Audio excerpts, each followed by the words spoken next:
Hey, how you doing? So I found out today that the Detroit Lions, if they win on Sunday, the 49ers win, and KC wins, that Detroit will be in a playoff position.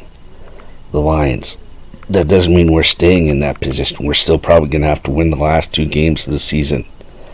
But we can get into a playoff position if what I just said, KC and the 49ers win and we win. The Lions will be in a playoff position.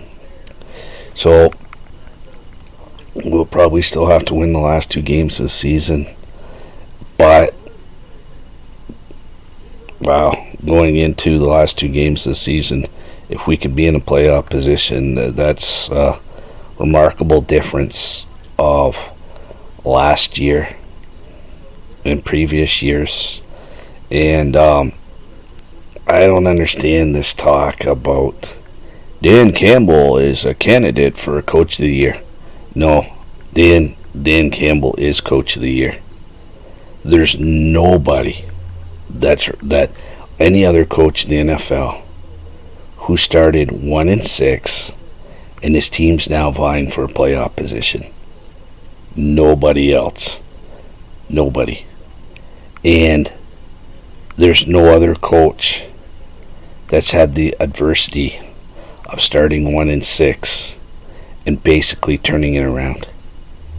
And you can go ask anybody on the Lions right now. Or you can ask anybody in the front office. You can ask anybody who plays on the team. If they said, what is the reason why we're winning? Because we've embraced the way that the coach wants us to play. If you don't think that it's Dan Campbell is the reason why this team is winning, and that it's the coach, then you don't watch Lions football. He's basically, everybody wants to win because the coach. Everybody likes the coach. Everybody wants to win so the coach doesn't get fired. This is just like the 90s when the guys all wanted to play for Wayne Fonts. But this team might be able to get better, because I think that all Holmes and Dan Campbell actually is going to build this team. And yeah, the team in the 90s were good. The defense was decent. The offense was good too. But if you go position by position, I think Jared Goff is a hell of a lot better than Scott Mitchell. And if you don't think so, then you're crazy. And of course, they had star players on the 90s team, Barry Sanders. But the difference between Barry Sanders and the guys we've got now, yeah, Barry used to hit home runs, where he'd go and he'd score. But Barry got stuck behind the line of scrimmage a lot too. That's what people forget. When we've got guys right now that are falling ahead and they're always, most of the time, getting positive yardage, that helps a lot. Now you start wide receivers. I think potentially right now we have better wide receivers if everybody works out than they did. Because if you remember, back then they had Herman Moore, star player, absolutely stud, not even compare. But we had Johnny Morton, and people forget too, Johnny Morton used to drop the ball a lot. Johnny Morton could have been a star in this league, but he had stone hands. He used to drop the ball a lot. And I think if Williams works out, Amon-Ra St. Brown works out,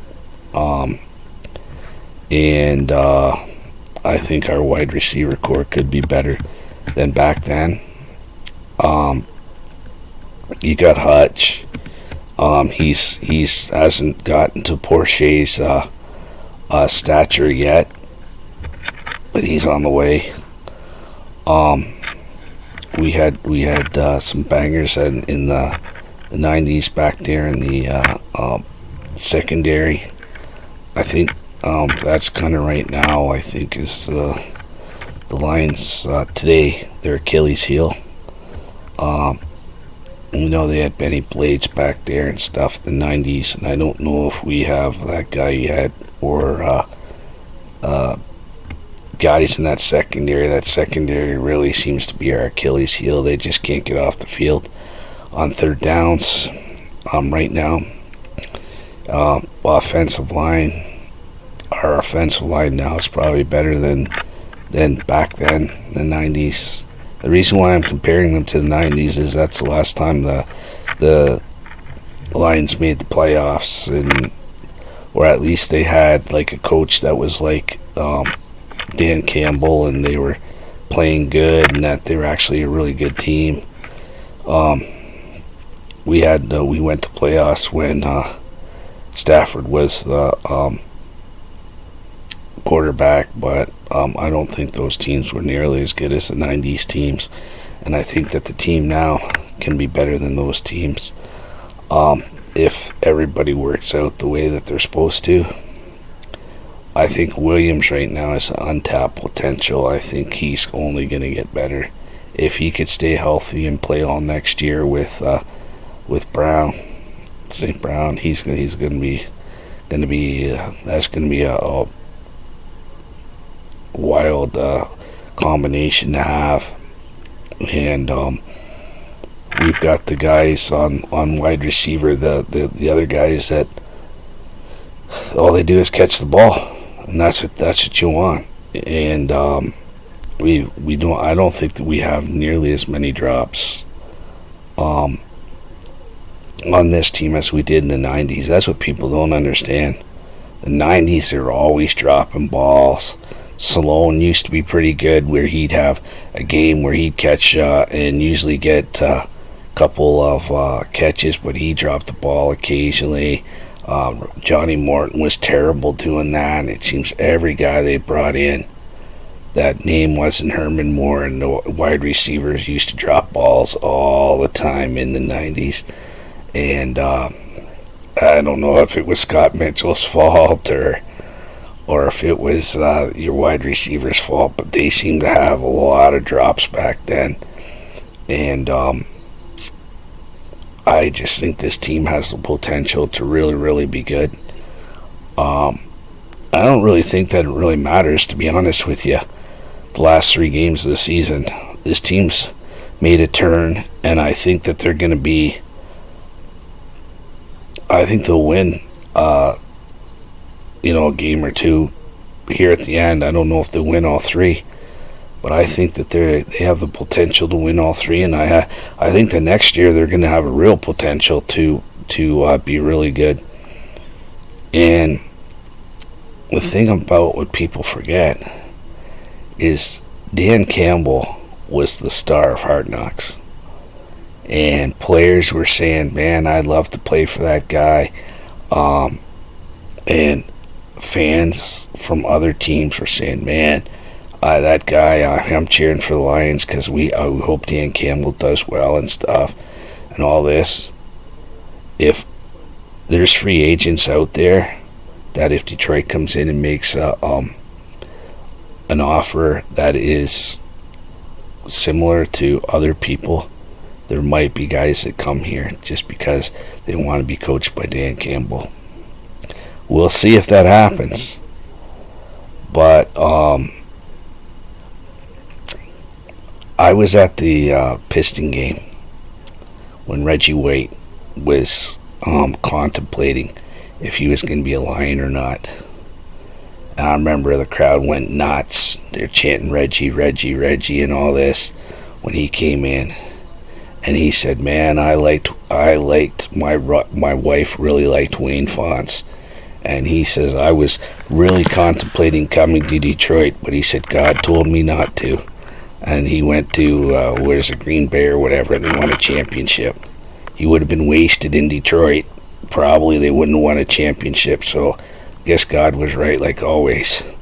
But he said that it was a hard not to come to Detroit because they liked Wayne Fonts so much. So Guys like coaches, and I think people really like Dan Campbell. And I like that he's calmed down a bit and he stopped with all this ankle biting crap, and he just comes in and he's a normal guy now. But we seen in Hard Knocks that he's a guy when he stopped the music and he was yelling at everybody because they weren't doing what they were supposed to and all this. So I think he's going to be a good coach. I think that this team's going to keep getting better. And, man, it'd be nice. Be nice. God bless. Go Lions!